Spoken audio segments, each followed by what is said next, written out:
Really at a loss for how to start this, so fuck it. Let's go. Also, forgot to totally ask Steve for that intro music. And Battle Report song. Basically, there's a song that I used to use in my old... Is the picture dimming? Fucking Christ, I hate this video camera. Alright, that's okay. Anyway, my name is Owen. If you didn't know who I was already, surprise. This is who I am. I'm the Cooler. The show's named after me. Because I was named that when I worked at Mini Wargaming. So those of you who watch Mini Wargaming, I'm one of those alumni. Much like Dan and them. Play a lot of tabletop games, play a lot of video games, and I play a lot of other stuff. And I'm going to talk about that tonight a little bit. Oh shit. Echoes. Fuck. It doesn't look like it's dimming. See? It totally does. It goes brighter and darker. It goes brighter and darker. But anyway, aside from that, yes, hello everyone. First thing I'm going to do in this show tonight is I'm going to go over an update on our D&D campaign, because I haven't done it for a while, and I don't remember where I left off. And then after that, I'm going to go through building a Warmachine list, because tomorrow there is a steamroller, 50 points, 2 lists, and it's the beginning of the Store Wars circuit in our area here. Basically, a number of the stores, they get together and they do an agreement where each store has its own tournament, and then PG-13. When were we PG-13? We were PG-13. Oh man, I gotta put a rating on this. Fuck it. Anyway, Store Wars circuit, a number of the stores get together and they do a series of tournaments. Top 16 players out of all of those tournaments, they go to like a special tournament where you end up getting like a bonus prize and stuff and like bragging rights. I think this year actually you can get tickets to the Southern Ontario Open for free. So that's pretty cool. Other than that, that's what I'm planning on doing. So after I'm going to ramble on about D&D, I'm going to get into how I build my Warmachine lists, as well as go through this case and other cases and the box and fucking robots and whatever's in that.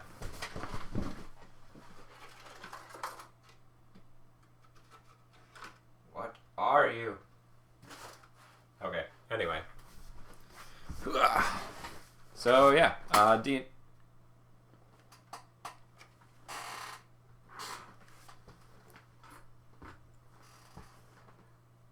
he's okay. D&D. Last we left off, the party was on a ship. We were just about to go to war against a number of demons. We had gathered up a lot of money, basically funding mercenaries to go help us fight against said demons. And we were on a ship scouting them out. We decided in our following session that we were just going to go ham. We're going to take our secret force and try and attack them. So we had the main army go and attack on the beachhead as our group snuck back into the city that we had snuck out of a number of sessions prior. A lot of it really just got kind of summed up. There's a lot of sneaking as we hid out underneath the base while all the demons left. We were hiding in the sewers. They went off to go fight our army, which unfortunately we didn't follow up on, so we'll find out next week if they died or not. But we got an attack. We got in a fight. Oh, look, there you are. Oh, look, I can't pick things up because my hands are dumb. Feet token. We're going to find out next week if any of them actually survived. Basically, our party went in, kicked ass, and took names. Turns out that the barbarian, Gesh, and my rogue character, whose name going forward is just going to be Ryan, because trying to figure out what the hell I originally named him, has turned out to be impossible. And so that's just how it is. Turns out those two tag teaming were able to just cut their way through a hallway. At the same time, our druid is now able to summon monsters that are just like better than everything. And our wizard and paladin, after spending like an hour and a half of the yeah, they're all gonna die. After spending like an hour and a half searching through the city looking for magic gear, we found a pair of gauntlets of some kind of giant strength. He can use it once per day, up to 10 times, and it gives him strength 25 for an hour. And so our paladin just went like Hulk mode and crushed one of the demons, like man-moding it. So yeah, we basically snuck in. We found out that the demon lord, that like the demon avatar that was on our plane of existence, had a human. What's the term? Like there's a human vessel that was keeping it there, and we had to go kill that human vessel. So we're like, let's just do it. We're going to sneak in there. So we summoned the dragon to fight the big demon avatar while we snuck in trying to kill it. Got in a fight with a bunch of horned demons. So those of you who know D&D or can look at it, you can see what kind of class those are. Keep in mind, we're level 6 at this time. We went in there, magic weapons blazing. We tried to sneak at first. Like, my rogue character is great at sneaking, but we finally decided, fuck it, let's go.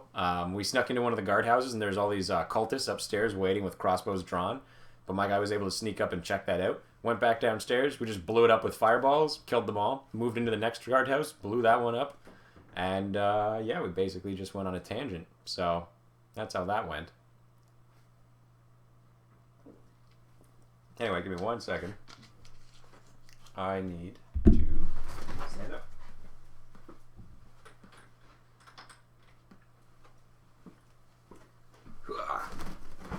So, our party snuck in. We went to go fight demons, and things went pretty well for us. Like I said, nobody really was in a bad situation. Not all of our party was... You don't know. Like, yeah, we didn't even bring the whole posse, but everything went great. Taken 3? There's only 2 Taken movies. Did they make a 3rd one? But, anyway, demons, fought them. Our party did great. So, we ended up killing the vessel. The paladin basically did sweet, went in, kicked ass, took names. The mage was able to summon a horde of undead because he's now a necromancer. And he's probably going to be in arguments with our druid from now on. And I think that is hilarious. We've agreed, Gesh and Ryan have decided that they're going to egg on this conflict and see if we can try and get the druid to try and murder the necromancer. No real reason, just because we thought it'd be funny if we can get one player to kill each other. How many things did you kill in about 3 minutes of battle?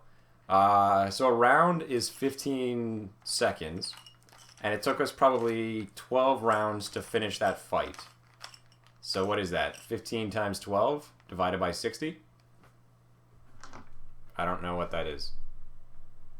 Someone bring up a calculator. I'll bring up a calculator. Cal. 15 times, I said 12 rounds, divided by 60. So, yeah, 3 minutes.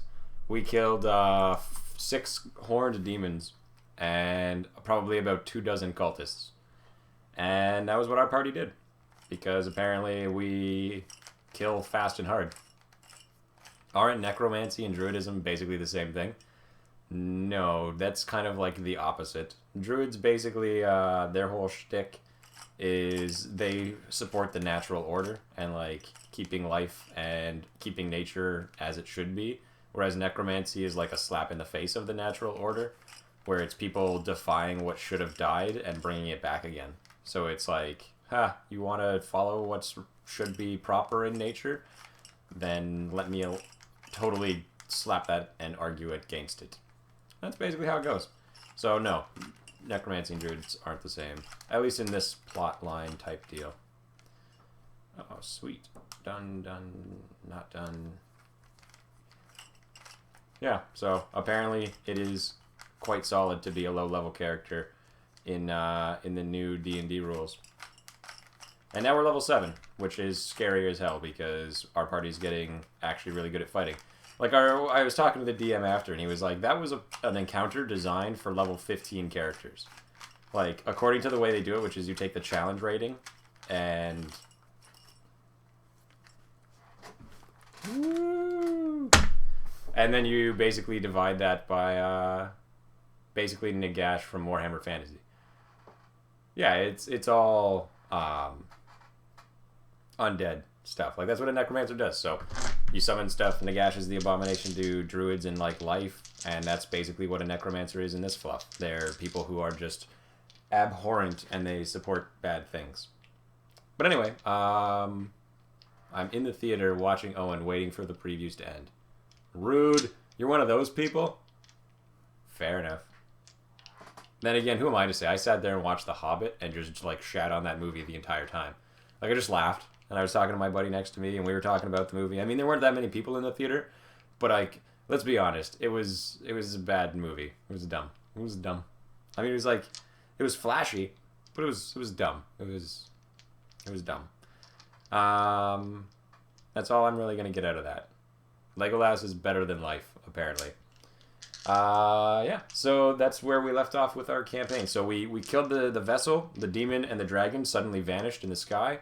The lesser demons fled, trying to run away from the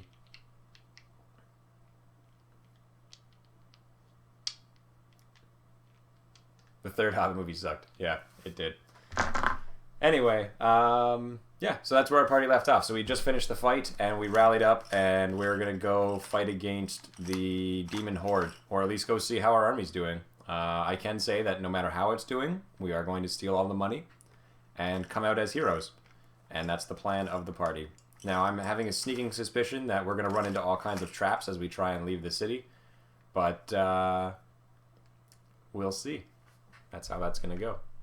Anyway, looks like some people are going. Enjoy the movie there, Lord Krios. I didn't even know they were making a Taken 3, but that does make sense because I don't watch television. So, yeah. Animated Hobbit movie for life. Animated Lord of the Rings movie. Go watch the old animated one. That's a great one, too. Okay, so I'm gonna ask you guys. We have a tournament coming up tomorrow. Like I said, it's 2 lists, and I'm undecided on what list to play. And it's likely that I'm going to bring my video camera when I go and play there. So pick casters. I'm gonna throw them out now. It's going to be Harbinger, Vindictus, Krios 2, or Krios 3. And you know what? Let's say Fiora 2 as well. And which casters would you want to see? Like, which pair should I bring?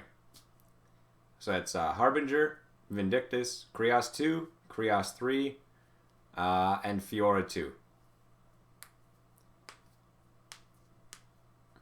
And that's what I would. That's what I'm gonna go with. So let me know which ones. Bring a list with Amon Raza. It's Amon, but I'm not going to bring him. I actually don't even have him. He is like he's one of the Menoth casters I don't have. I don't have him. I don't have P. Resnick, and I don't have E. Resnick. Those are the 3 Menoth casters that I don't have. I've got basically every other model in the faction. Actually, I don't have Idrians yet. I don't have any Idrian skirmishers, which is unfortunate. Other than that, though, I have duplicates of everything. Animated Return of the King. We don't want to go to war today. Epic music. I don't even remember now. I've seen it, but it was so long ago that it's gone. So anyway, oh, and you know what? Here, while you guys are debating which casters to bring, can I do a... I know what I'll do. I'm going to throw up a vote. What is that? Straw poll. Straw poll. Straw poll. Which pair of casters to use? Top 2 will win. Poll option. Harbinger, Fiora 2, Krios 2, Krios 3, and Vindictus. That was all of them I said, right? Well, that's what we're doing.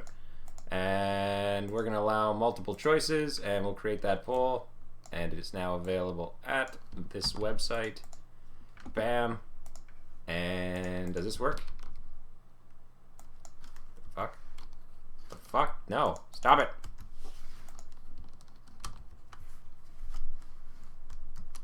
I want to put a link in. Okay, fine. Whatever. So right now, as of about 10 seconds from now, bam. There is now a link in the description of this video. It says straw poll. Click on it and you can vote. And pick which 2. And like I said, I'm going to be bringing my video camera. It'll probably just be still cam. I'll just be sitting it on the table there and recording. Assuming that the guys at X Planet don't have any problem with me doing so. I can't imagine they will, but you got to ask permission before you do any kind of stuff like that. And yeah, so those are what I'm going to be debating between. And just click on the link down below, and you can vote. And we'll check it again in like 20 minutes. Because first, I want to talk about some of the local meta and like the internet meta that I've seen as I've been reading up on the new Warcaster Bradigus. He is a circle wold caster, wold being the WOLD, the big stone guys. Oh, whatever happened to that flame base? I will show you if you vote for. I'm not going to even tell you who that was for. So you'll see. I'll show it to you by the end of the video. Don't worry, Nick. You'll see. It's all good now. But anyway, Bradigus. A lot of people are afraid of the Bradigus tier, I guess, and the caster, I suppose. So I have played Bradigus about 11 times now, from a number of different opponents in a number of different scenarios with a number of different casters. I have not lost yet. In fact, I would go so far as to say my games haven't even really been that close. I've usually been far enough ahead that... Is anyone actually seeing the link? Are you not seeing it? Does it not work?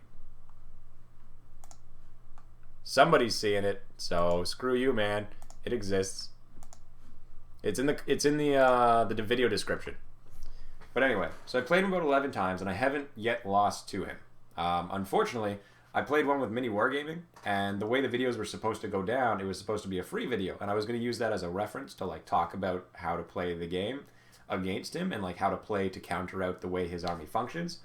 But they've decided, because from what I understand, or from what I would assume, it's because of the fact that it's still cam instead of like the normal way Mini Wargaming does it, so they're all going in the vault. So if you don't have a vault subscription, you can't watch it. You can get a vault subscription. They do have a lot of stuff in there. And I am going to plug on their behalf because I'm about to spoil the shit out of this video.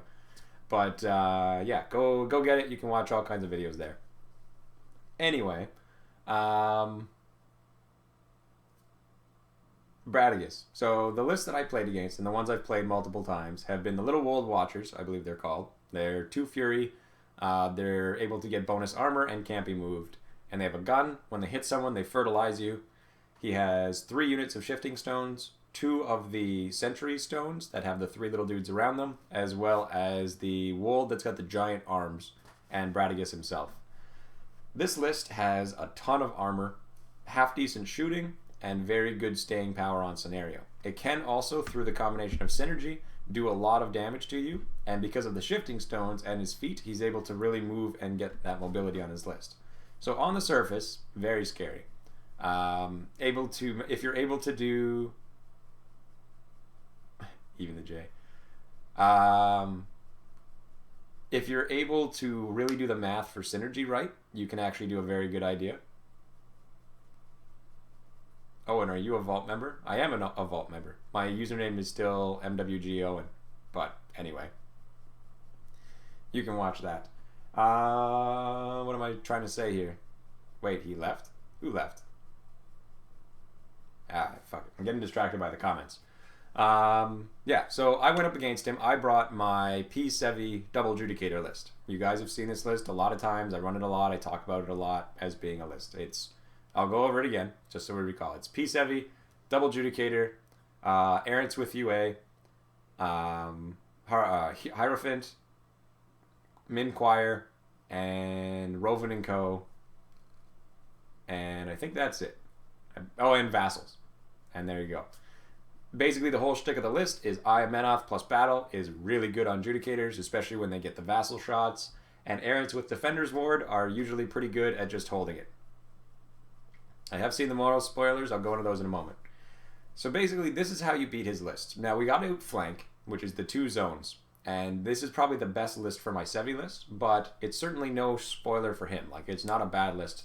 This is actually against Tim Banky. He's one of the North American judges there. He plays a lot of Warmachine. He's a pretty good player. We had a great game.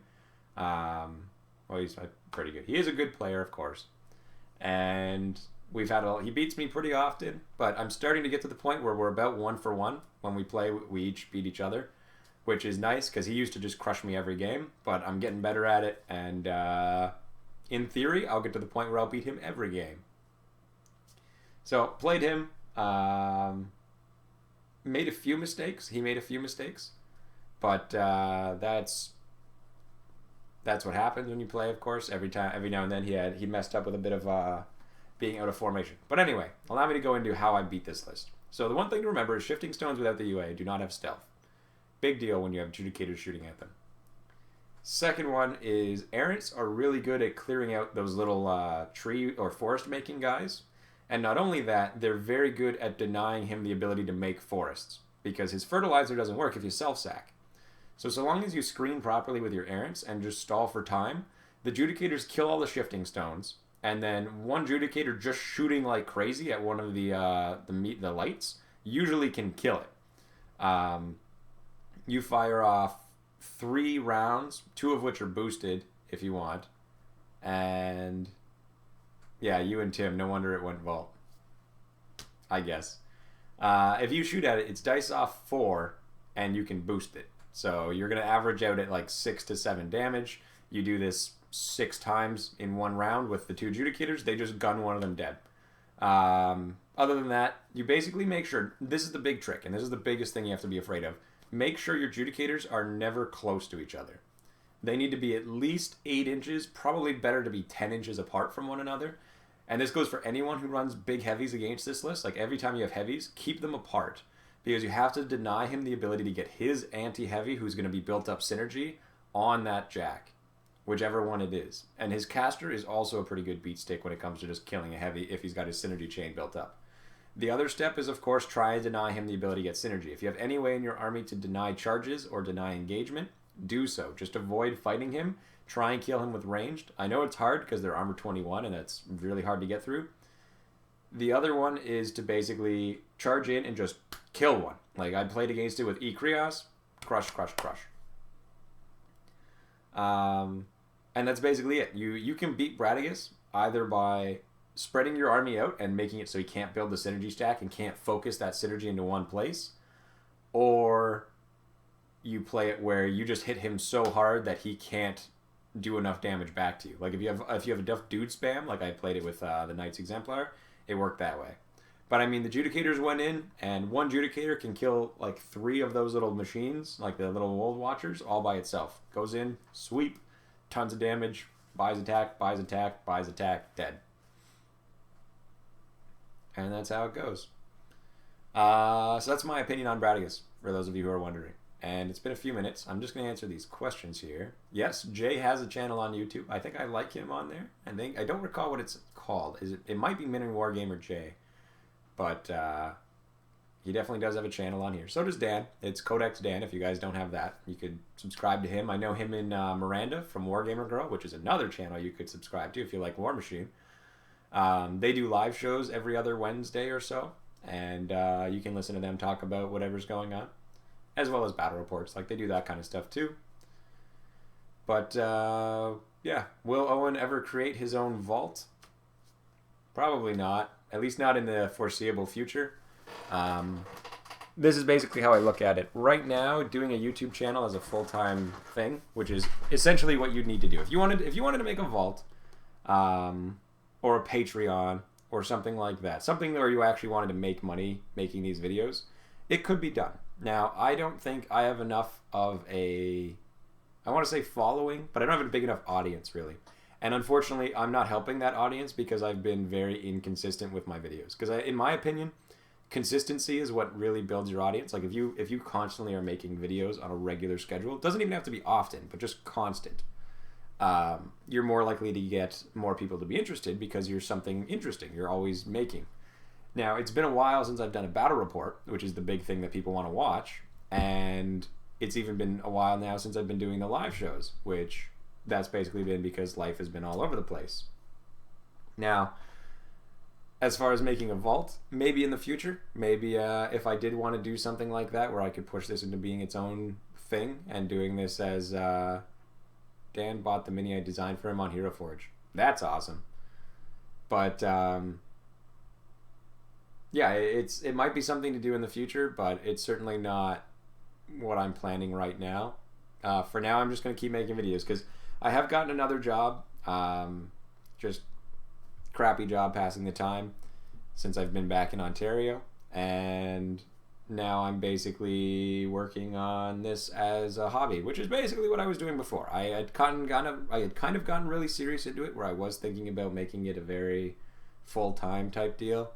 I realized basically my channel's not at that point. I'm not at that level. Like Jay, I know, has his own like vault system. Like he has the subscriber premium thing or whatever. But he also has more to offer than I do at the moment, because he knows how to paint very well. And you can learn how to paint from watching him. And the best I could teach you is how to play this game. And the best part is, you won't agree with me on what's good or not. And it might not even work with you. So, for now, maybe in the future, if I'm able to produce enough content, like you can see there's this big green cloth here. This is a 6x4 table that I have. I'm just covering it with a cloth at the moment. I'm going to be getting one of those nice gaming mats, and I'm going to try and see if I can find some more consistent opponents to play against. And play like Fantasy, Warmachine, maybe even 40k and Infinity. Simply because I know you guys want to see them and I like to play. And honestly, if I just do them steady cam, there's very little work involved. It means that I can pump out a lot of those and you get to watch. But yeah, I don't need to know how to paint well, but how to paint fast. I can show you how to paint fast. I can do that. And in fact, I have a alternate pose Haley sitting right over there right now drying. And before the end of this show tonight, I'm going to have her painted, done, and ready to go for a game. As far as mini wargaming counts painted, which is usually the standard I go for, which is basically 3 colors and based, then that's what we'll have done. And I'll be doing that in a little bit. But let's take a look. We are now like 10 minutes after I made that straw poll. So if you haven't got your vote in, do it now. And if you don't do it now, well, fuck you, I'm gonna go take a look at it. So let's see here. And from what I can see here, it does look like we have basically a win between Harbinger and Vindictus. Huh, 13 votes. But 15 of you are watching. Anyway, I'm not going to judge you. I won't call you out on the fact that people aren't voting. Oh, wait, no, 13 are watching. Never mind, we're good. Everybody voted. So, Vindictus and Harbinger, they are the winners. How could I do this?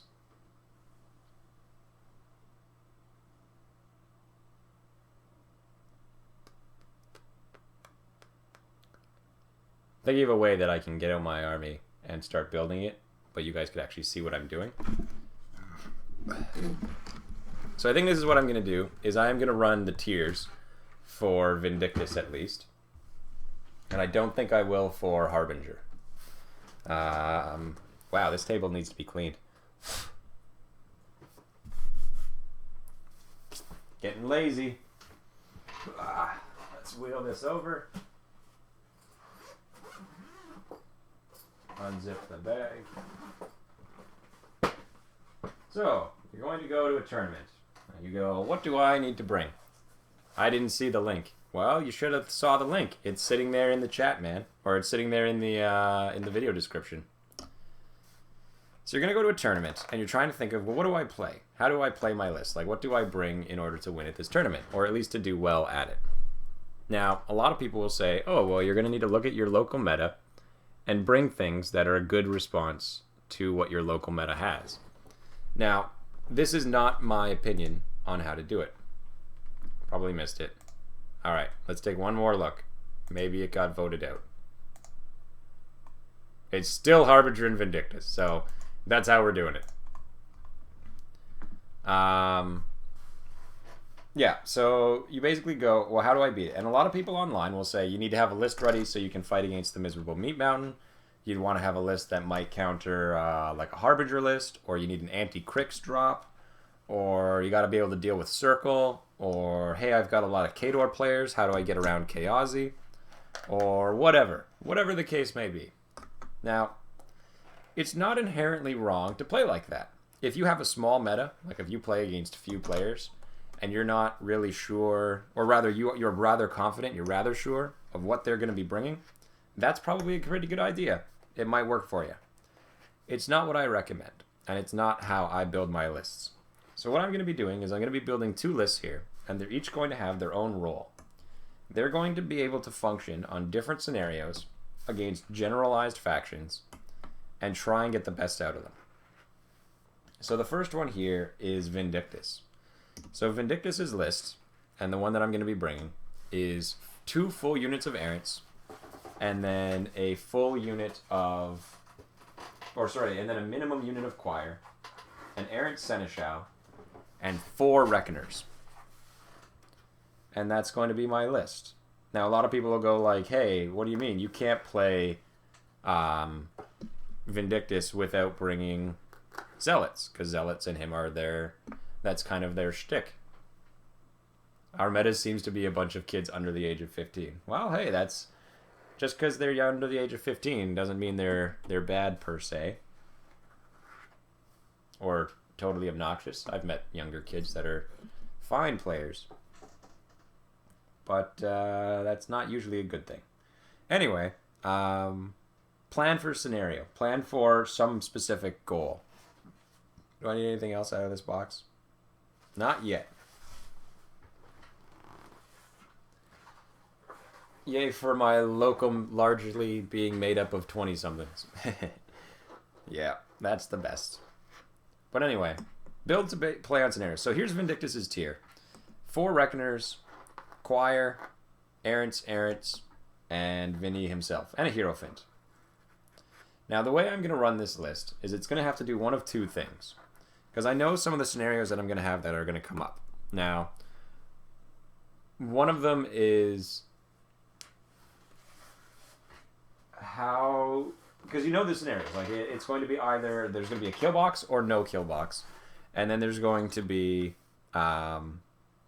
zones or flags. So you want to build a list that can counter... Oh my god, you guys. Killing me. You're killing me. You're going to want one that can, handle either plan so that you can take one that can fight in zones, fight with a kill box, or fight for flags. Now, the Vindictus list, it's not the best at fighting in zones because it doesn't have a very good way to clear zones, but it is really good at fighting on flags. It's got a lot of models that can contest a flag, and they're very obnoxious to try and clear them off of those flags, because Errants are very hard to get rid of, but they're not the best at clearing a zone, which is something that we'll have to build the other list to be able to do so. So, here is Vindictus's list. For the record, I'm taking them all out of this case because I want to put them in a different case for tomorrow. And I'm going to probably put them in that one, which is the green one.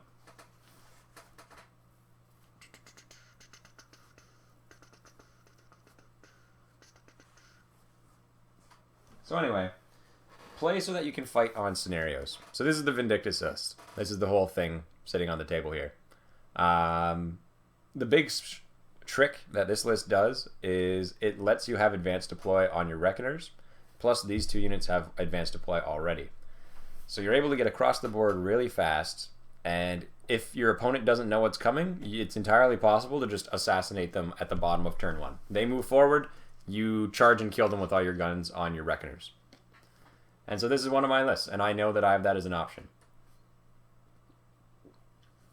So if I find that I'm going to be going up against a player who I think might be less experienced, or has a caster who's very difficult to protect, like say I go up against another Menoth player who has a Harbinger, it's very hard to hide Harbinger. And so it's not that hard for my Reckoners to find a line of sight to just kill them. And if they aren't prepared for that, then they're going to die. If I play against someone who's more prepared for that, like maybe a Hordes caster, I wouldn't really use them because they're able to transfer and it doesn't work as well. So, hard to say. But anyway, this list, it's going to be an anti-Warmachine drop because these guys against Hordes are not as effective, and against Warmachine casters, especially with Killbox, will have to pull them closer to me, which is what I want, because I want my Reckoners to be able to get these kill shots on them. And Vindictus himself is durable as hell. You put Defender's Ward on him and camp, and he's one of the toughest casters in Menoth. The one downside of this list is you do need to sacrifice Errants in order to power your Jacks, but You gotta do what you gotta do. So let's wheel over here and knock over this box.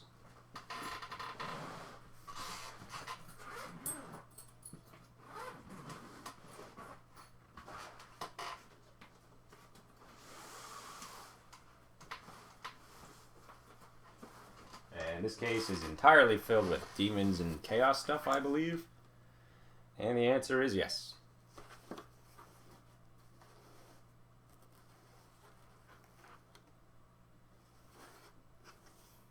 You guys are seriously asking me about Warmachine or 40k stuff? I don't know shit about 40k anymore. What is the cheesiest list in Tau right now? Okay, here's the cheesiest list I used to bring in Tau. You buy a landing platform.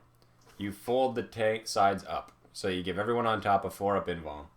You then take 3 hammerheads because they fit on top of the landing platform and are all able to get a 4-up invuln. You're then able to take a battlesuit commander who can jump up and down and take cover behind that wall, as well as be able to shoot out with the gun that ignores cover saves, and you just spam rockets. You then also have a Aegis defense line, because from what I understand, you can bring whatever you want now underneath it, basically surrounding it, and just fill it with fire warriors. And then your 3 railguns just take shots, as well as your fire warriors just protect the zone. And if you happen to have flyers, which I do, you bring those and have those being your outer forces to blow stuff up. Don't know if it works anymore. It's how I used to play. Though usually I didn't have the Aegis defense line. I just scattered my guys around the ground underneath myself. And basically I had this big gun battery with fast-moving units if need be, and an infantry defensive line. It was almost like an actual defensive army. But who knows? 40k. It's so good. Let's go get some foam trays.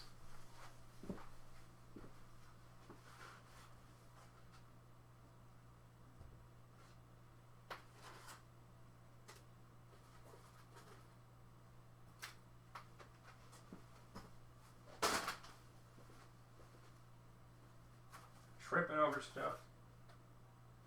Wait a second, is this the right size tray? Yeah, it is. I appear to be missing trays. No marker lights? Nah, I don't usually bother with the marker lights. They're not bad, really. It's just, I find that you can usually win just through volumes of fire. If you want to bring 1 unit of Pathfinders, I don't see a reason why not. But for me, I found that they just took away from the main gun line. And I'd rather get more guys shooting than making my guys shoot a little bit better. Because I have a bad habit of rolling badly when the important rolls come around.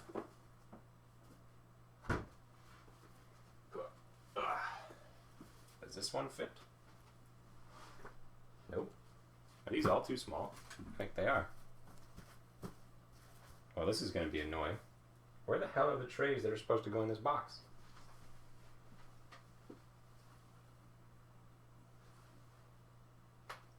Unless those are them. But I can't imagine I would have swapped them all out like that. I am not nearly patient enough to do something like that.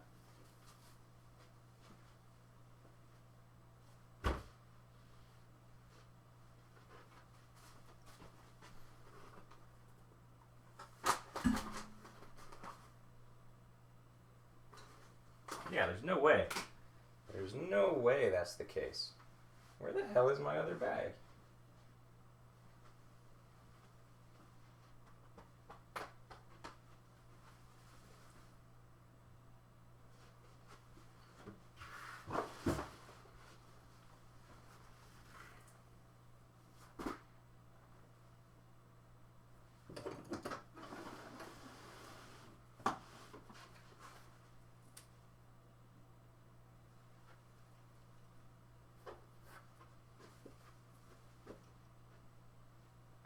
Huh.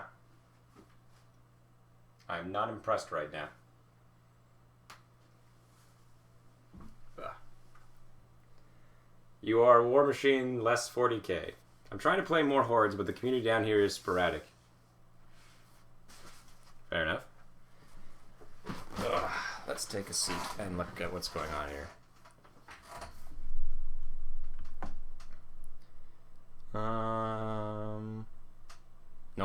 That's awesome. I'm trying to play more Hordes, but the community down here is sporadic. You are more Warmachine, less 40k. I am more Warmachine. Sounds orky. I play Tyranids primarily. How to spam shots with Dark Angels? No idea, man. Devil Gaunts? No idea. Maybe Devastators. Full squad of regular bikes, banner of devastation. There you have it. Tentative Orch has called it out. I would go with that. So this is the right size tray, and that is the right size tray. And there should be a third tray that was the top level. But where the fuck did the top level tray go? I assume that there's an army sitting in it, because I have a bad habit of taking the foam trays out and leaving dudes in them, and then just not ever putting those guys back into a proper tray. Like, this could be it, but this doesn't seem right.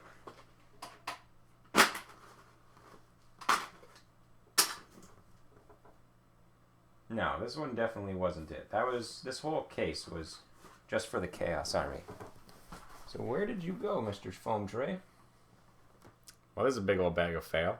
I was all ready to start packing this up for my Harbinger and Vindictus escapades, and now it doesn't appear to be there. Very angry right now.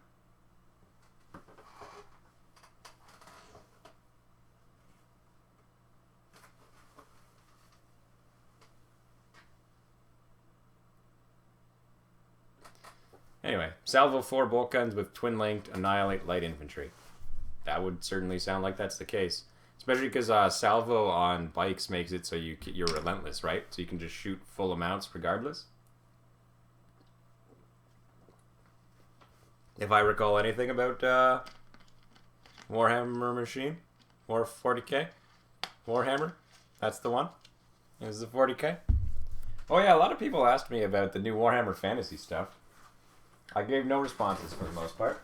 Basically because I didn't have much to say. What is there to say? They plan on changing the fluff. They want to add Space Marines. Okay. I mean, let me put it this way. Can you stop them? Can you stop GW from doing that? You and I both know the answer is no. So why get bent out of shape about it? You know what you should do is you should look at these upcoming changes and try and figure out a way to kind of get ahead of the curve. Think about what are the likely... There you are, you son of... Wait. Yes! I have been looking for these. Got a bunch of 3-inch rings. They're great. Salvo, yes. What about Deathwing Land Raider? Tentative Orch says don't bother. I would take his word on it. My battle tactics are all dated. You know what? I bet you this thing... Oh, I know where it is. I know where the other tray is. And it's in my car. And it's carrying my entire Infinity Army right now. God damn it. Well, that's frustrating. Okay, no problem. I know where it is. So, it's not a big deal if I fill these trays up. Because I can just go get the last one. Right? Yeah, that's right. I'm sad. Drago saved Bretonia in the end times. No, he didn't. He saved the elves. He showed up to help out whatchamacallums. Or did he actually? And I just like missed that. I don't believe I did. Inform me. I used to like Bretonia. I like Bretonia. They're not ruined for me.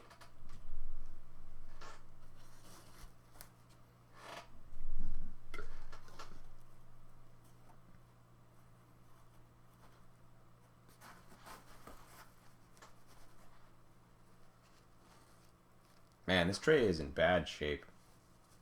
Maybe I should just stick with the other box. Yeah, I guess so.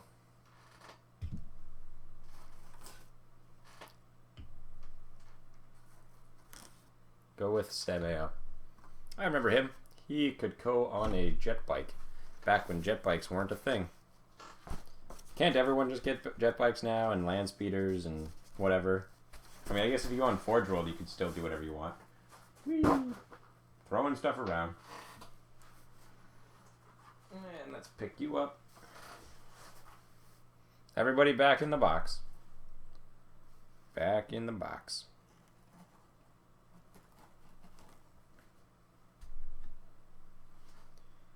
Wait, Fantasy Marines? I just saw that one 1D 4chan. Could be wrong. He was hinted at during the fight in Nurgle's garden. If you want a skimmer, go with the one. Not openly being quoted as him. I thought it was him who's supposed to have like helped. You know the elf guy who goes with the one woman to basically repopulate a new world without chaos, and like the new Ashurian, like the guy who went off to basically become god in the new region. Wasn't there something about Drago helping him? Like, I might just be misremembering it. But I guess if he was fighting in the Nurgle of like Garden of Nurgle, sure, why not? Let's just give him everything. Whatever. It's all right. It's all right. I'm not salty about it. Not at all. Why would I be? I don't see any reason to be upset. Just because they took what was separate and pretty solid storyline or universe and combined it with one that is just like, yeah, do whatever you want because reasons. Woo! Don't worry about it. Do whatever you want, game.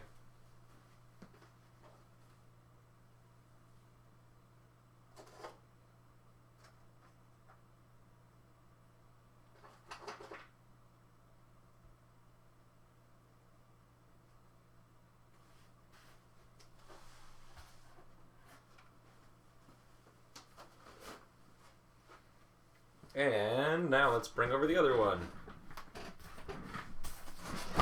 Menoth is amazing. Menoth is amazing. Especially when you have the new Harbinger. Ha! You had called it out, though. I do believe that it was Nick who had said that it was likely for the new Harbinger. And it was for the new Harbinger. I've remade her into something different. I want to get back into Signar. Well, I just got a new Signar caster. I'm probably going to continue expanding my Signar. Maybe. We'll see. Like I said, I want to start Khador. So that's the next big one on the table. Alright, let's clean up this box because it's been getting a little bit excessive. I'm basically using this show now as I just answer questions and reorganize my army. Alright, so how do I want to run Harbinger? So I need to clear a zone. I need to hold a zone, and she needs to be able to fight against a Hordes faction. Oh wow, you guys can't even like see that. Let's see if I can change this. You gonna focus, camera? You gonna focus? No? There we go. Woo! Now it's never gonna focus to anything but this. Kill, maim, burn. Because God wills it. Follow me out. Follow me out. Come on, camera. Oh, I'm proud of you. You did it. You did that one thing you're supposed to do. To the new afterlife for the elves or something like that. The secret passage was protected by Bretonnian Grail Knights. That's sweet. Grail Knights for life. Okay, so you need to hold a zone. What is effective at holding a zone? Errants are certainly effective. I'm thinking I really want to try running the Temple Flame Guard. I never run Temple Flame Guard because I don't really give a shit about Temple Flame Guard. But a lot of people give them good props. And I mean with Harbinger they're pretty solid because then they're going to get Awe and Set Defense.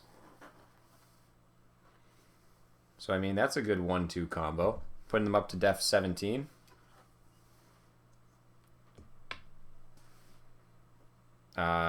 Bastions. Maybe picks after. Bastions don't clear zones. Well, I guess I said stay in zones. Bastions would be kind of good. With Harbinger, though, I don't particularly like them. I find Bastions have really bad stat lines. Like, just base stat lines. And they're very expensive per model. So you don't have very many dudes. And when they start dying, they start disappearing. The guys who choose where to damage can hold his own. That's what he's saying, Bastions. They would be a pretty good choice. Yeah. I don't know. I'm more of a dude spam guy, seeing as I've got the models, so I've kind of fallen into the trap of let's just bring shit tons of guys and then we'll win because we just have more. You know, Imperial Guard style. That's how my Menoths work. Hey, look, a Squire. Look at that Squire just hanging out in there. Ugh. Man, I got so many models. I'm getting everywhere. Can I wheel all the way back? That sounded terrible. I think I just crushed something. Sit on the shelf, Krios, next to Thyra. One day you will get used again, P. Krios. Actually, it's going to be in a mini Wargaming Battle Report. For those of you who are following along, I think we're in Season 4 right now. And basically you had to make these lists up in advance. Now I made all 9 of my lists out of Menoth. Is the Exemplar Seneschal good in a Harvey list? The Exemplar Seneschal is like the best solo in the game. Unless your opponent knows exactly and is in a position where they can counter him, the Exemplar Seneschal can guarantee that you contest a zone. So this is what you do. On your turn, you run him into their zone. So say the game's getting desperate. You run him in their zone, he tries to kill something. Whether he succeeds or not doesn't matter. He gets in the zone and contests. Now, their turn comes along. They kill him. He doesn't disappear until your turn starts up. So you contested one round when it was on their turn. Then you contest another round when it comes back to you. And all it cost you was a 3-point solo. In Harbinger's list, you get the ability to martyr him. Though, keep in mind, you do have to martyr before your opponent decides whether they want to keep attacking. Because you can't martyr him when he dies at the beginning of your turn. You have to martyr him when he first goes down. So just keep that in mind. Yeah, it's basically he's so good. Like he's so good at holding zones that it makes him just so I can't get over that. He literally wins you games because he can contest and the way he does so. Atta girl, Harbinger. Put some foam in there so that the Covenant doesn't die. Those ones who can hold the zone. Yep, we did mention that already. There we go. Sweet. Bottom tray. Jacks. Ooh, what kind of jack is Harbinger going to bring? So I've got the Avatar, and I've got Reckoners. Now, Reckoners are normally my auto-include with Harbinger, because the Ashen Veil that the Reckoners have stacks with her awe. So living models within 2 inches of the Reckoner that are also within the awe of Martyrdom, or awe of Harbinger, also get another -2. So, like, you go up against heavy war beasts, and your friggin' Reckoner counts as though it was Def 14, and that is just insanity. Like, Def 14 Reckoners are nuts. We are also going to need Madeline Corbeau, because she's also amazing. Owen, do you have in plan to play against Dave? I mean, the challenge has been issued. Yeah, I challenged him a while back. He's not getting back to me. I'm not going to chase him. Whatever. I'm sorry. It's probably not going to happen just because I don't have any interest in trying to chase Dave down to play a game I don't really care to play. Because, let's be honest, Dave can't play Warmachine. He's not going to want to play Warmachine. So he's not going to come play the game that I would play. And then I taunted him with a Tau army. And it's true, I could probably play him. And he might even beat me. Because, I mean, I haven't played for a long time now. And I don't know the new edition at all. And I don't know the new books at all. But it's Dave. I'd probably win anyway, so it's not that big a deal. I mean, I'm sorry. It's not likely to happen, and it's not that big a deal because we all know how it's going to end. So, what have you. All right. What can we do to pack these guys in here? Vinny, you're too tall. Do you guys fit in here? You do. That's convenient.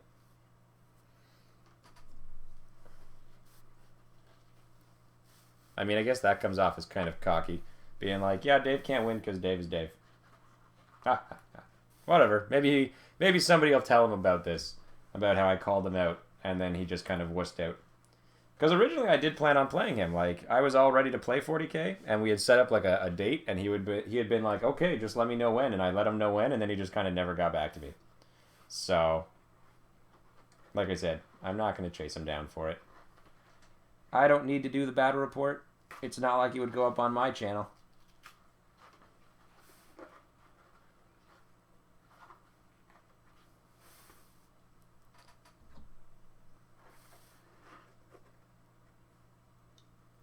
Yeah, you win.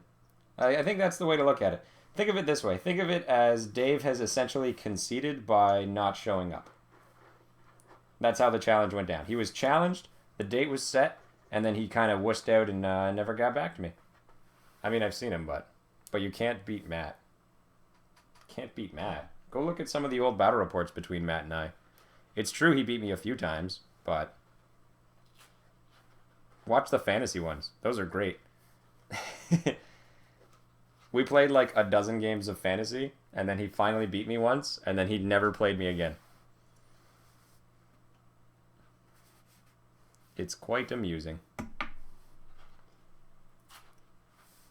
But you know what? That's okay. Not everybody is as much of a competitive / gamer as I am, and I can understand it. And I do definitely understand how you can get burned out, so it happens. You play like a billion games of Warhammer or something else, like you go play like 10 of them in 2 weeks, and you start to go like, all right, I'm good, I don't need to play again. Let's take a day or 2 or 5 off. Oh, somebody's challenging me? That's cool, but I need a little bit of time right now. Does Dave play Infinity? From what I understand, Dave only plays 40k. So, there's your answer. 2, 4, 6, 8, 9, 10, 11. We're missing a dude.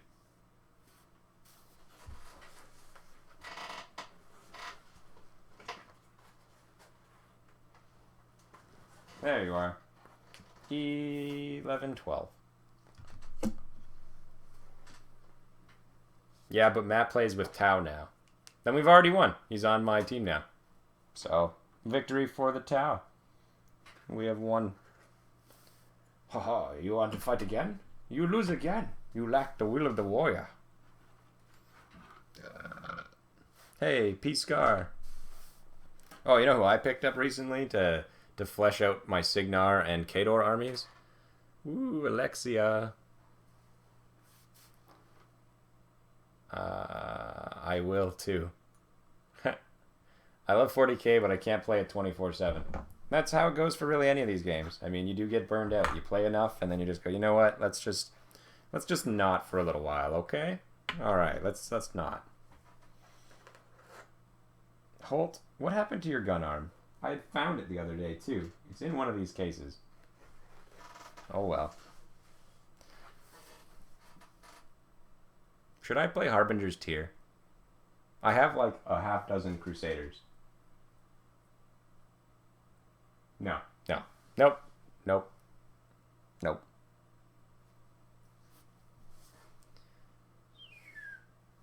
Where's the top tray? There you are. And was I smart enough to bring my glue over? Or did I leave that in the other box? I think I left it in the other box. Damn it. But anyway, this is what I go through basically every time I'm going to go to a tournament. Is I go through all of my models. I go through my case. I make sure that I've got everything I want to bring. Ugh. Alright. What did we do with the glue?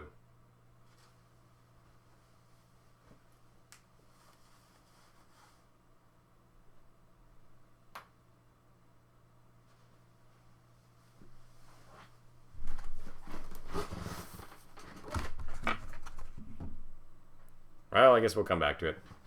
So much Menoth, so much Epic. I guess. It has taken me a little while to gather up this kind of an army. Yeah. What's her tier? Harbinger's tier is she gets to place 4 or a linear obstacle for each paladin she has in her army. The number of paladins she's allowed to have increases by 1 for each unit she has in her army. She can bring Temple Flame Guard, Zealots, and Choir. as units.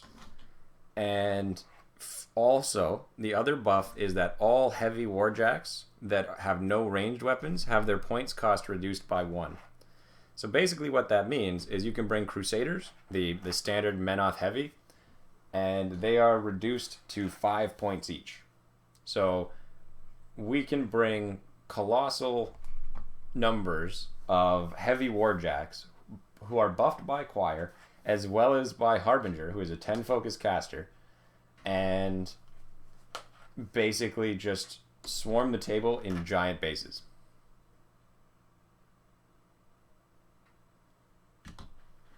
This is like a Metal Models nightmare. This is like a tenth of what he has. Look for the showcase bit. That showcase video, by the way, Nick, is out of date. There are more guys than there were before. Look at all those unpainted figures. I know, right? Wait until these guys start piling up. So most of the guys on this table are actually painted. Like these guys in the back here. The lighting's not very good. You can't really tell. But these guys all are painted. It's just like, this is not. Anywho, let's keep piling these guys now. So, errants are definitely going to be on the battle line, because Vindictus needs all of his errants ready to go.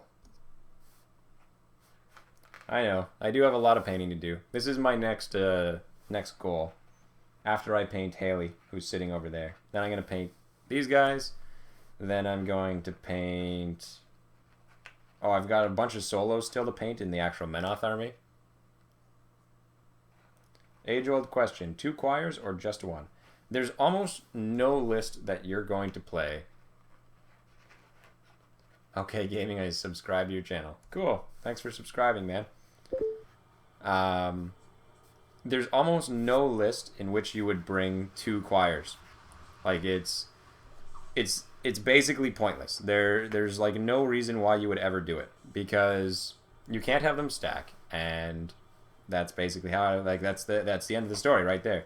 They can't stack, so why bother? It's just more points. I mean, I guess you could spread them out more, but they've got a pretty decent command, so it's not like you're losing out on that much. Basically, no, you don't have enough jacks. Like, if you're bringing more than 6 jacks, go ahead, make it work, but it's just there's not really a reason. If you're not doing it like to try and just screw with people, then you're kind of just shooting. You're overdoing it. If you want to play serious like. How do you get the motivation to paint? Mostly whenever I have to do something with mini wargaming, because they make me have to have painted models. So usually what I do is I stay up really late the night before, and then I go into the battle report all tired and strung out, but I have a fully painted army. Or when I was going to Adepticon, because I needed fully painted armies there, I ended up sitting down for like a week beforehand and just painting and painting and painting. So the short of it is, what makes me paint? Being required to do so. That's what does it.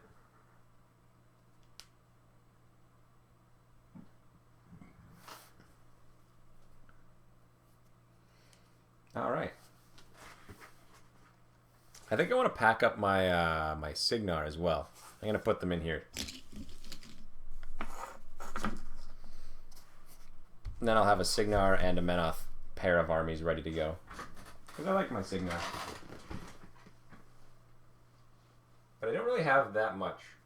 Maybe not. Screw them. They can stay where they are. What am I looking for? I'm looking for that friggin' glue. Where the hell did I put it? I just had it. Like, I took it out of the box, and I walked over here, and it burst into flames.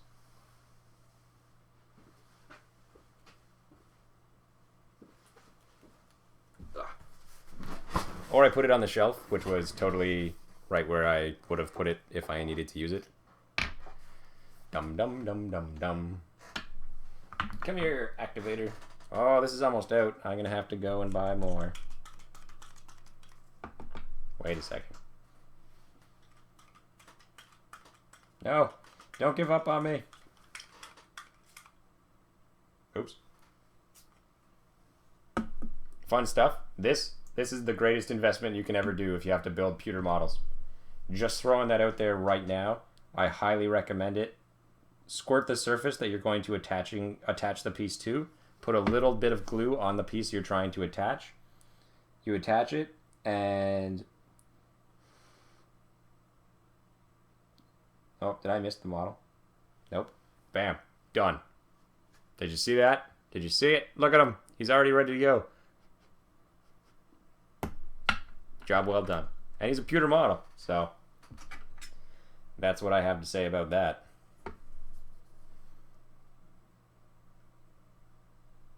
A little bit of glue. Slide over another one.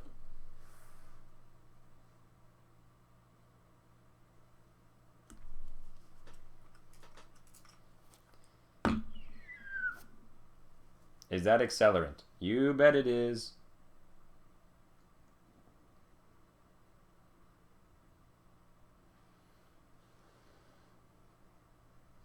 Bam! Giant metal banner. It's already attached. Fine cast? Dude, try building in pewter. It's brutal. Hey man, I loved your videos on mini wargaming. Glad you're still doing your thing. Would be awesome if you check out my painting page on Facebook. Azard Painting. Alright, let's see if we can bring this up. F for Facebook.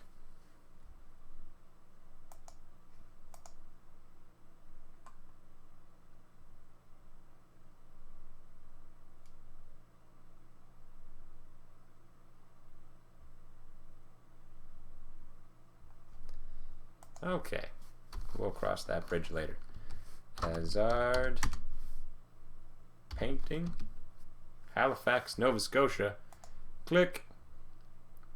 Professional painting service. Ooh, these are fancy. Look at all these Primarchs. Yep, those are some well-painted models. Certainly better than what I'm painting here. Look at these dorks. They're like barely assembled. There's mold lines. You can see them. I painted them.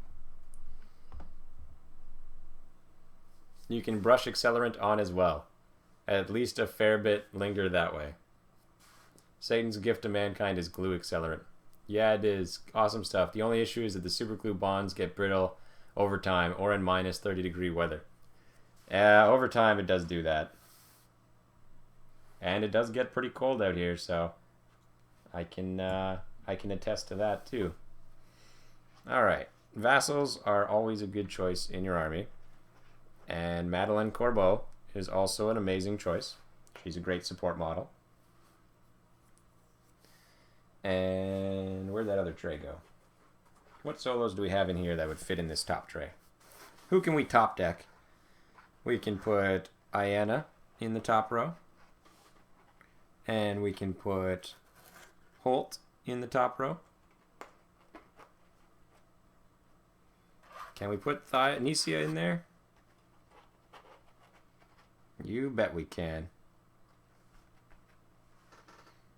What else we got? Rupert?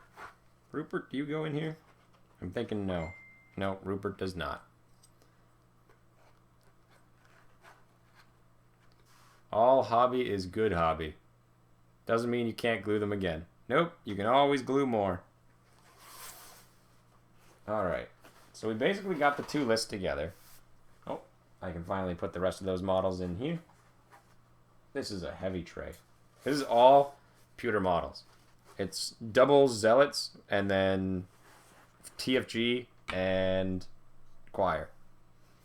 I actually picked this tray up when I was in Grand Prairie at the hobby shop there called, oh god, I'm going to do it again. Wonderland Toy and Hobby or Wonderland Games. I do not recall the name and I apologize to everyone I met out there that I have forgotten it. Again, because I forget everything.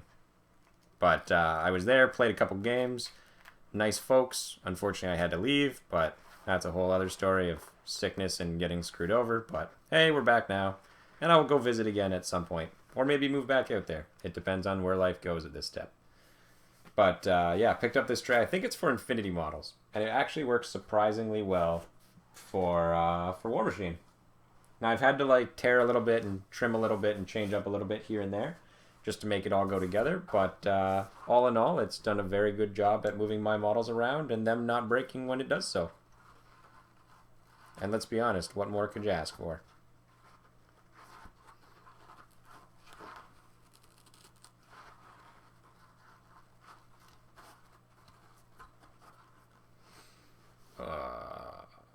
gotta get some content done for my channel. Don't have too much fun here. We never have fun. Let's be honest.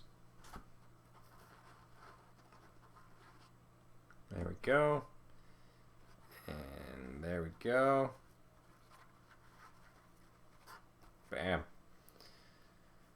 I wanted to play against the mini wargaming guys, but an airplane card was like 1,000 euros. That's pretty expensive. Where are you flying from that it's 1,000?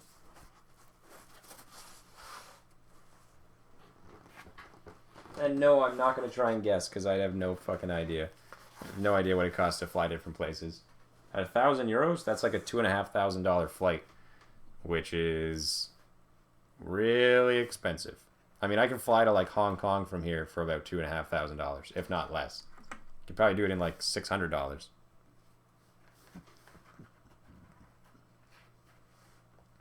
I guess if you're in like a small city, it would also be more expensive. So maybe that's the case.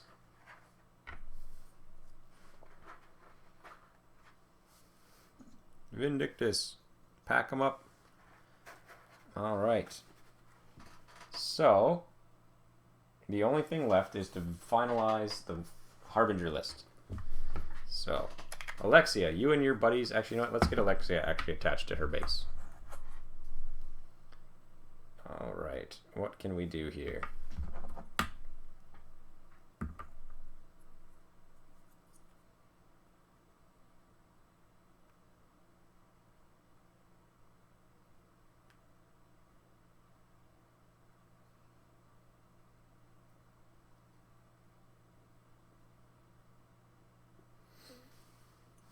You ever heard of Serbia? Yes, I am aware where Serbia is. I actually have a pretty good idea of where a lot of places are in the world. I am interested in global politics as well as locating stuff. About 1,400 Canadian. Euro isn't as strong as pound. Oh, that's what I was thinking of. I was thinking of euro or pounds. 1,400 Canadian, though. That makes sense.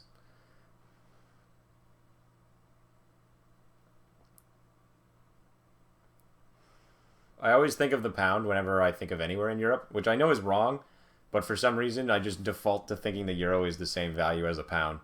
And, yeah. $1,400 to come play mini wargaming, guys. I don't recommend it.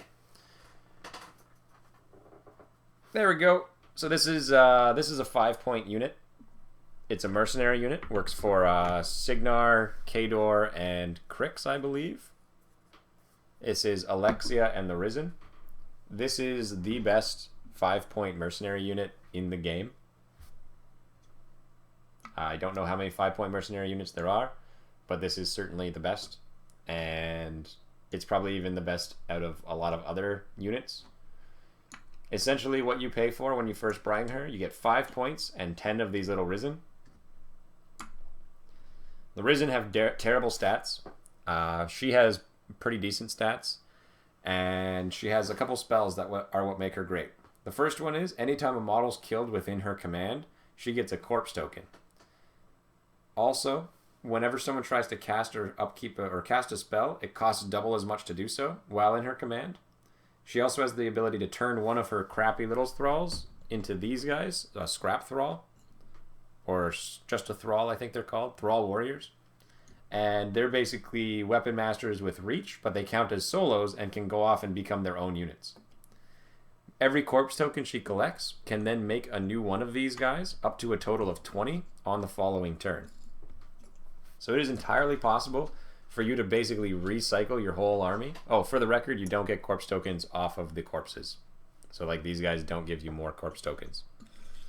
You can entirely recycle an army of infantry simply by letting them die and replacing them with Risen, which is what these are called. And she can go on quite a rampage.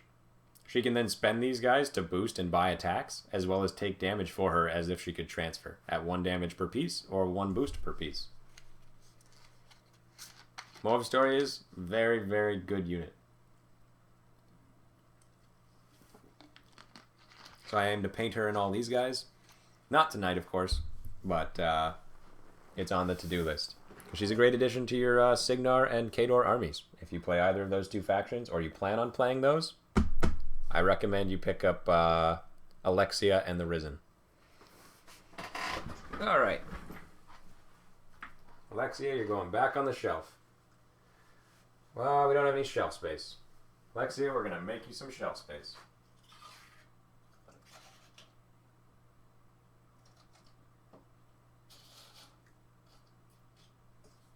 Oh, Zadesh.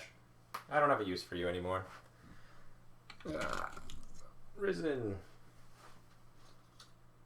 I'm not going to lie. I actually prefer pewter models. A lot of people like the plastic ones, but I find I have a lot of problems with plastic ones. They just don't have that same, weight to them, which is pretty obvious. But, I just prefer these guys.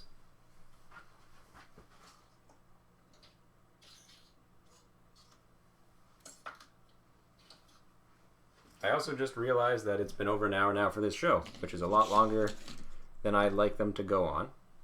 So I think we're going to wrap this up soon.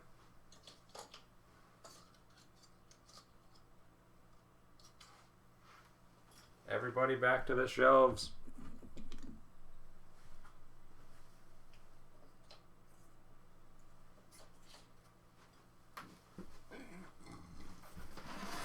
I guess the last thing to do is to verify what Harbinger list I'm going to run. So I want to bring Temple Flame Guard. I wish I had a second unit of Temple Flame Guard.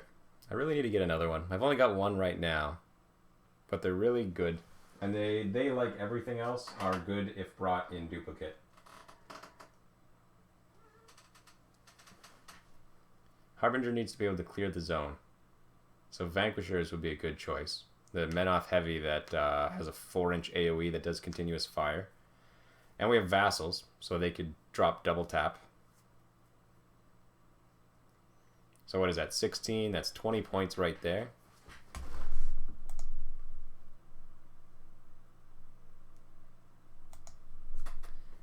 Oh, and what do you think of recasts? Recasts being like new forms or new new sculpts for different models? Is that what you mean? Or do you mean like copying and making your own copies of them?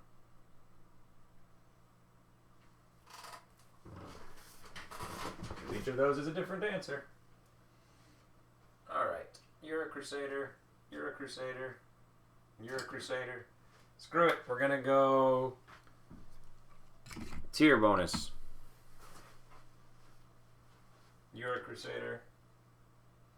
You're a Crusader that needs to be reassembled. I don't know what happened, but you exploded. You're a Crusader. We're going to fix you in a moment. And the Avatar.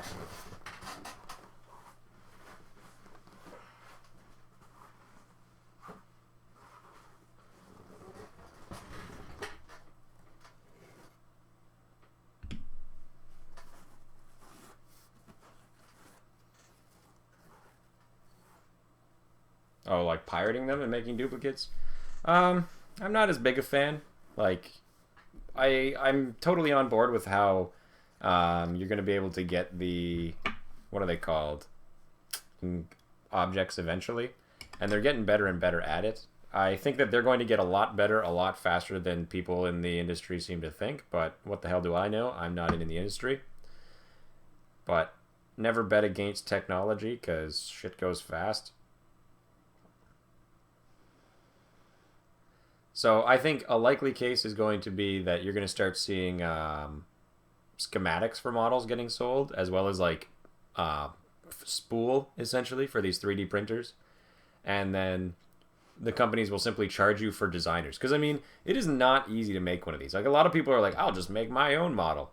You need to either have some kind of way to, 3D scan these, which, I mean, there's certainly items out there that exist. Or you need to be able to sculpt your own. And I'm not a professional sculptor, and I've seen the kind of stuff that people sculpt.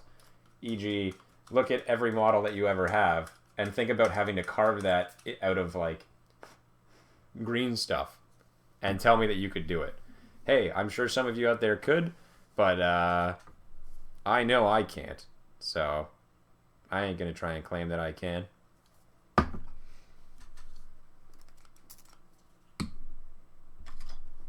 Whatever. have to clean this desk anyway.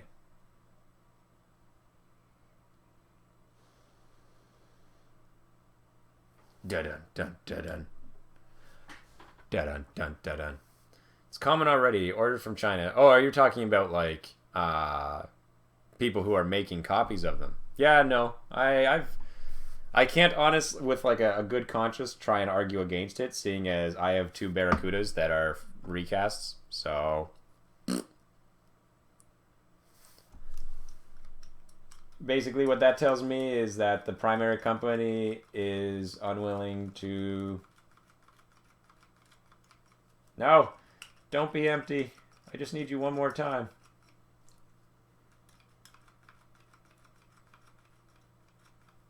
I guess that's it.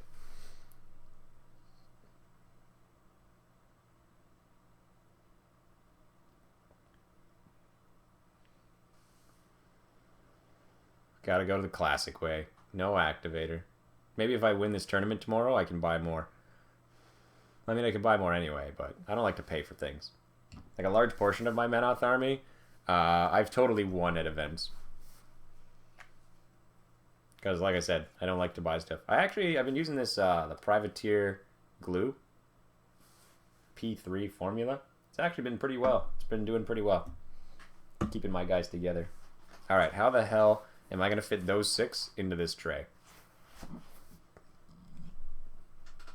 Well, we can definitely put the pewter ones down here.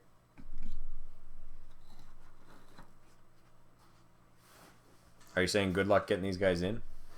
No, he's saying good luck winning. That's what that is.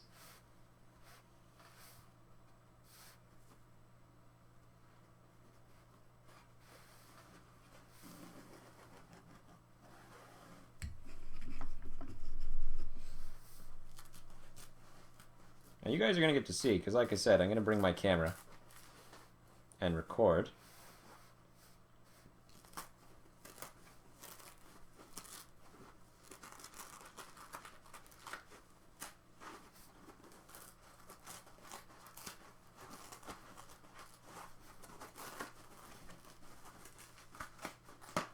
I guess Alex would know whether those were good for builders, like for hobbyists, because you do professional painting. So if anyone's going to know about making recast models, it's going to be him, it seems.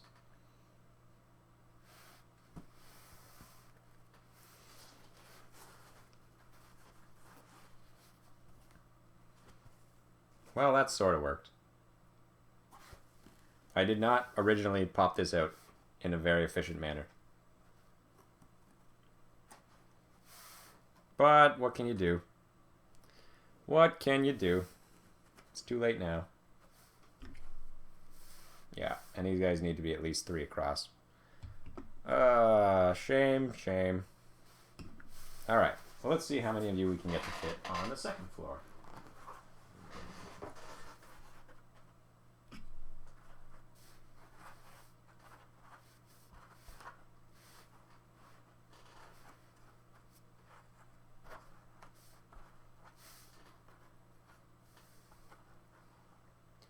I had a client send me one once. I wasn't able to paint it to the standard I would have been able to do on an official model.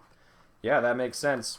I mean, if they're able to sell them for cheaper, it means that they're obviously not going to be the same quality, right? Unless you want to say that all of the companies that are producing these are just gouging. Which, hey, that's a possibility.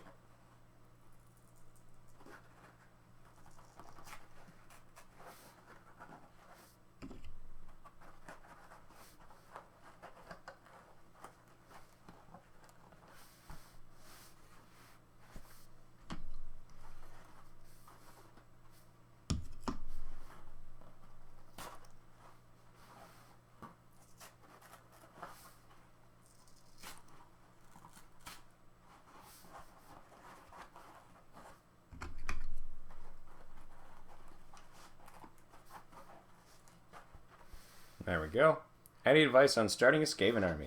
Ooh, I do enjoy me some fantasy. Yeah, I have a little bit of advice. So you're starting Skaven.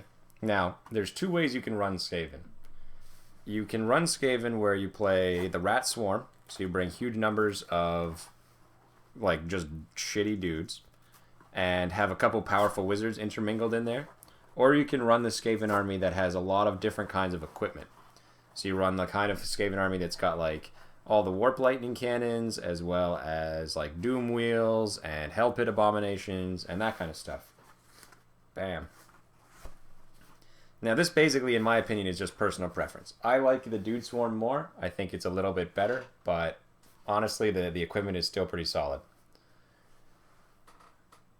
If you wanted to do it that way, you certainly could. But I'm going to talk about the dude spam first. So you start off Skaven. The best thing to do is go find Isle of Blood stuff. Just clan rats. Get like 200 clan rats. You can probably find them on eBay pretty cheap, or you could, I guess, buy like split on Isle of Bloods a few times and get some pretty good armies going there. Yeah, if you're going to Swarm, get like 200 clan rats. And basically what I would do is there was a way that I'd seen somebody do it where they basically made their regular clan rats into the storm vermin, where they took like little pieces of like metal like hats essentially and put it on all like a certain patch of them, and then the other group were all painted differently. So you had like 50 of them that were painted and like had little bits of armor added on top of them from his like bit spin to make them all look like they were storm vermin. Then he got the Screaming Bell and basically puts his wizard on the Screaming Bell and brings this big, huge block of storm vermin that are unbreakable around it, and it just rolls around and is just a big kill machine. And then he has a couple Hell Pit Abominations, and then just Dude Swarm everywhere of just regular clan rats. And it was a very effective list. I mean, I've seen him beat a lot of players doing it. So that's what I would recommend to start a Skaven army. I might actually be selling my Dark Elves. And then starting Beastmen. Possibility. It's on the table. Or maybe I'll do an army trade. But we shall see. Holy shit, it's getting late. I have to get up in the morning for a tournament. Yeah, you know what? I'm going to jump on Forward Commander and do a little bit of the clickety-clack and make sure that I have a list that actually makes some kind of goddamn sense. Because I've just been doing the math in my head right now for which is involved in it. So let's swip over to forwardcommander.com, spelled with a K. Protectorate of Menoth. We're going to run a Harbinger, Army of the Righteous, 50 points. So we've got Harbinger, we've got the Avatar, we have... Wait, what do we need to get to tier 4? We've got Vilman, and then what's the last tier? Bring Jax, I'm pretty sure. I think it's bring Jax. So we're going to bring 5 Crusaders. 3, 4, 5. So that reduces the cost. So Harbinger with 5 Crusaders, the Avatar of Menoth, so that's 6 heavies, is and Vilman is 33 points. Do I want to bring a Templar as well? And just go full bore? Let's bring this up a little bit. There we go. Ugh. I actually have a question as well. I've been wanting to make painting tutorials for YouTube, but apart from making the account, I have no idea where to start. So there's 2 ways to go about this if you want to do it. If you want to do it as a tutorial, you can do a pre-recorded video. Just set your camera up. Basically, I recommend like...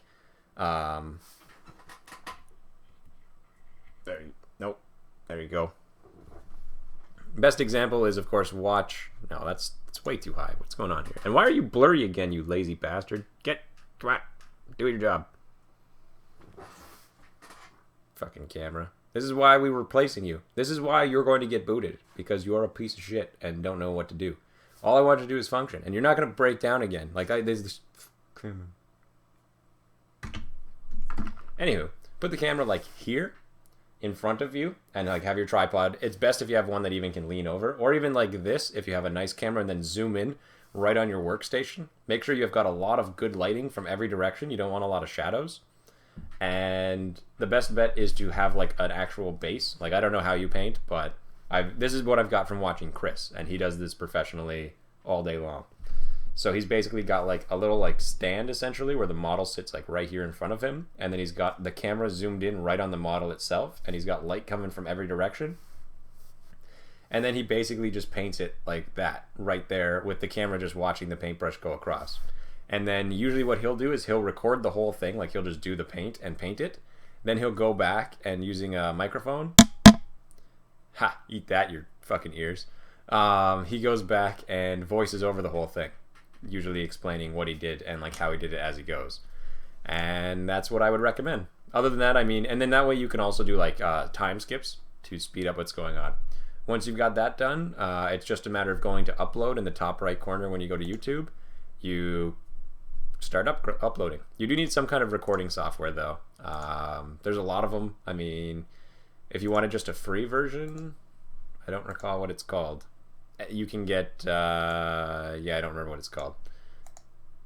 OBS, I think it's called. Open Broadcasting System. I think that's what it is. It's for live shows, but I mean, you can record with it too. And you might even be able to just record on your camera itself and then just put the footage on your computer and then upload it that way. Makes sense. My big hurdle is a camera. Do you have a succession that can capture close up? The camera I use is actually not bad. Not this camera. This fucking guy sucks. But this one. This is a Canon HD. They're pretty cheap. I think this one I got for like $200 or $150, something like that. I got it some kind of deal. Solid kind, regular, like fold-out camera.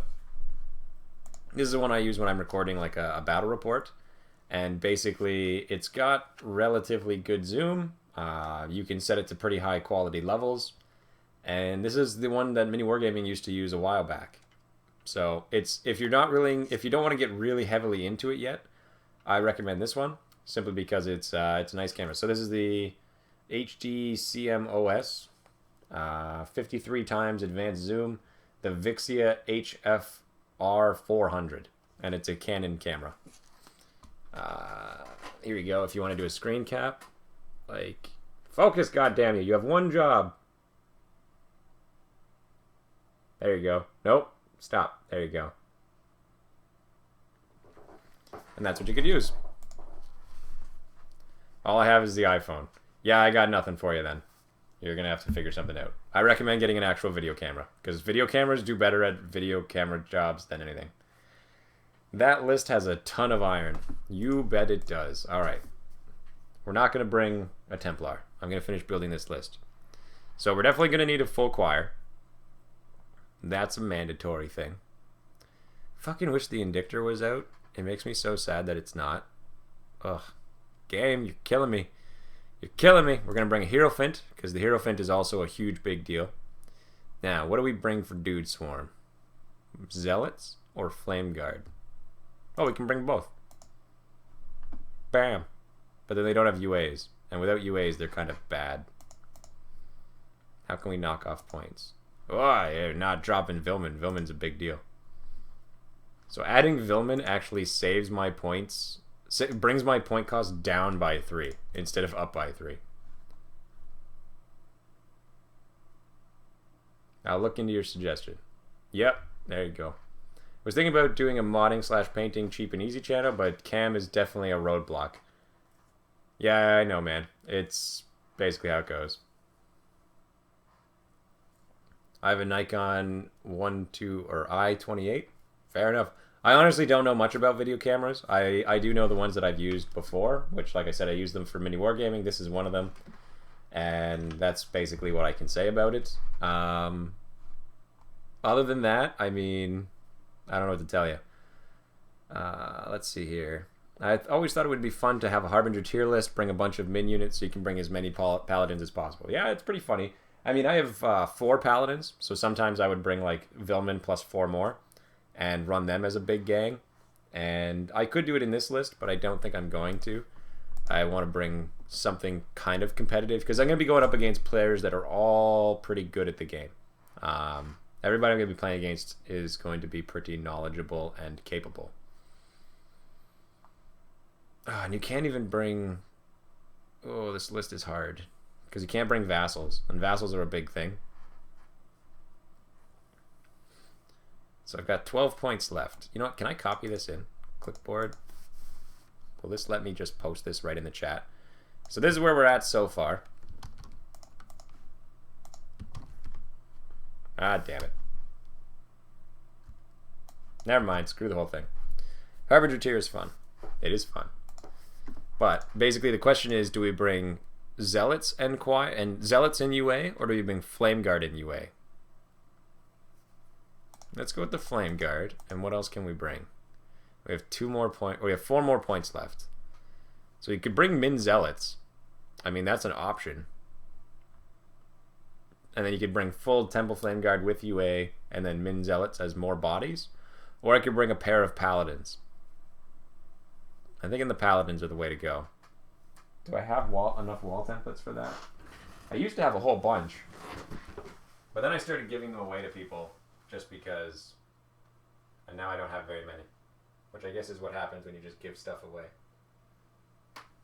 Ugh. I don't think I do.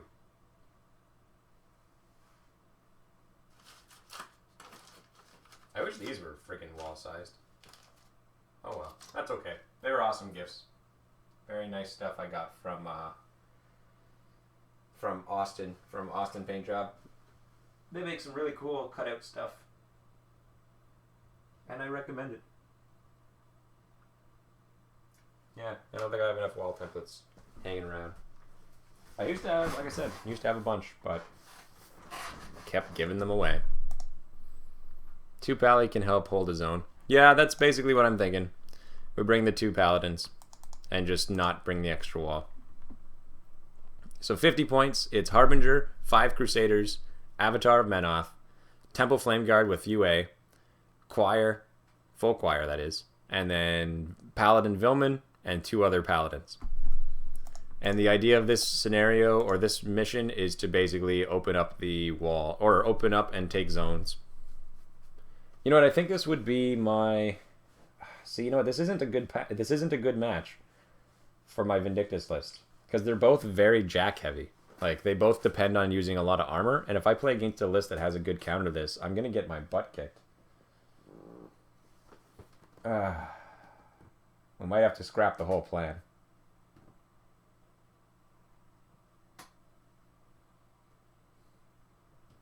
How can we make this work?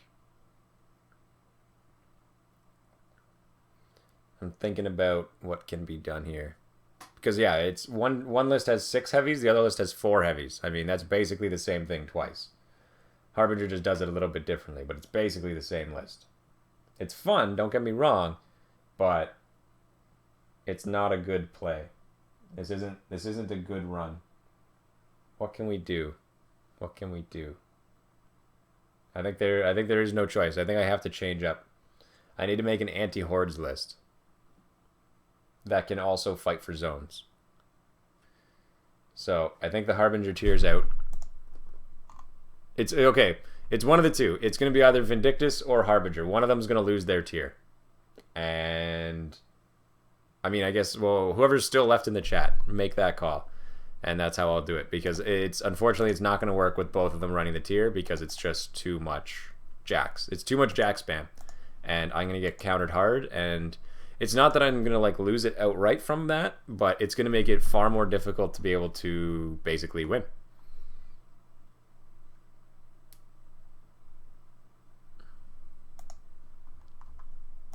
Drop Crusaders for more units in Pally. Yeah, I mean that would work.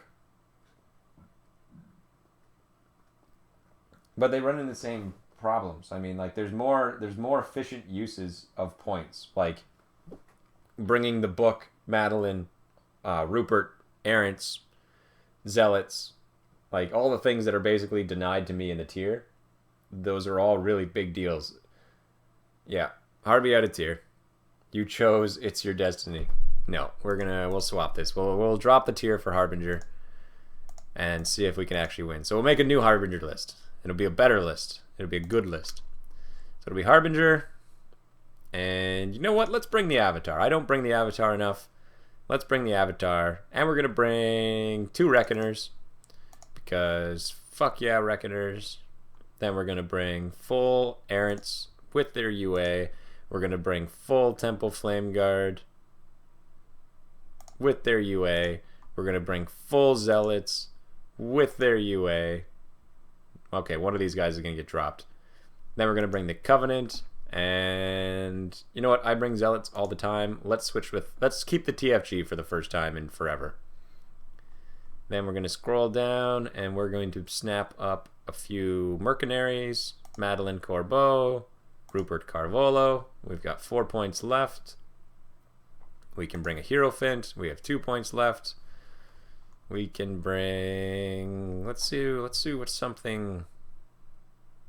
Gorman de Wolf. There we go. And now a real list was made. So here's a list now that can actually duke it out against hordes in a semi-respective manner. Let's see if I can paste this into the chat. You suck, chat. You make me mad. I'm going to use sending you a message as a way to fix this.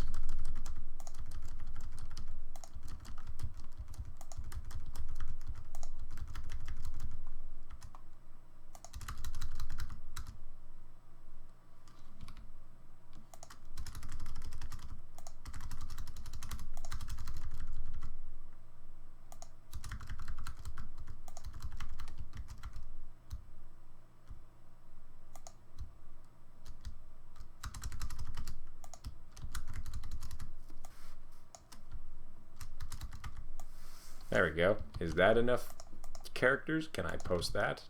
God damn it.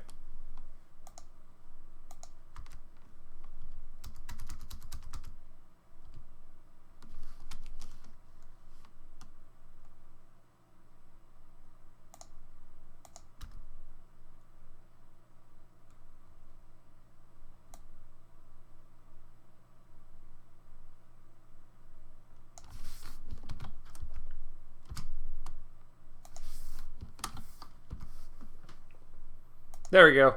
More or less. That's the list. Harbinger, Reckoner, Hierophant, Avatar, Errants with 9, Errant Officer, Temple Flame Guard with 10, Temple Flame Guard Officer and Standard, Gorman de Wolf, the Rogue Alchemist, Madeline Corbeau, Rupert Corvolo, and the Covenant. The way this list will play is we're going to have Harbinger in the center of the board, Book's next to her, Madeline's between the two, Rupert's just in front, Gorman's just in front. Gorman's dropping clouds on the big little pile there so that Harbinger's def 16, 18 under awe. Then we're going to have the Errants lined up in an inner ring, or an outer ring rather, and then we'll have the Temple Flame Guard closer, or dividing them up based on scenarios. So if there's like 2 zones, they go one left and one right. Avatar goes ham right in the middle, and the 2 Reckoners sit on the left and right. Oh shit, this list doesn't have a choir. Gonna need a choir. Sorry, Rupert. Or sorry, Gorman, you've got to get the drop. Oh, but the friggin' smoke is such a good thing. Madeline or Gorman? Madeline or Gorman?